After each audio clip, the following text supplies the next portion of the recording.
So this is in response to a little segment of the commenting back and forth that goes on one of my recent videos between this individual and some other individuals. And not to put you on a spot by any means, but I just wanted to address in a mindful way just this particular segment taken out of context, where you talk about statistics and where you talk about destructive behaviors. So let's talk about statistics. Statistics are, first of all, are something that all of us have to be incredibly mindful of when we're speaking of. It is very easy to take statistics out of the context.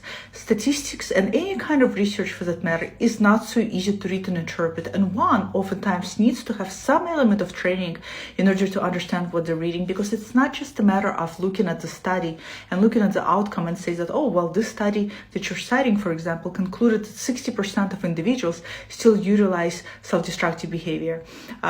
It doesn't tell me anything. How big was the study? How big was their sample size? Who exactly did the study? What was the age group? How did they, what was the methodologies they employed? There's so many elements that goes into study.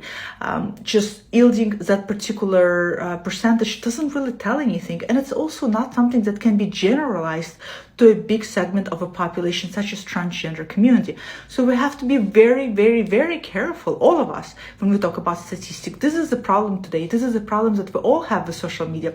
We all throw around facts and statistics and numbers, and a lot of us are just not, we're not trained to speak about those things. A lot of us are not professionals, or we're not in that field, working in that field, and yet we throw around opinions all over the place, and that's not helpful. It doesn't help anybody. That's how we end up not trusting facts. So that's in response to the statistics. When you throw around statistics like this, I don't really know exactly what you mean. Second of all, still struggle with self-destructive behaviors. Again, self-destructive behaviors, what does it mean? First of all, any population, I'm a clinical psychologist. Let me tell all of you out there, every single person, cisgender, transgender, of any kind of race, of any kind of demographic, any kind of age, any kind of whatever, everybody has self-destructive behavior. That's just called being human.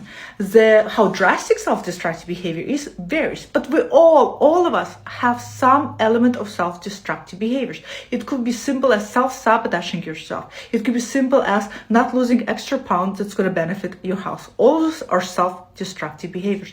So when we use the word self-destructive behavior, well, what does it mean?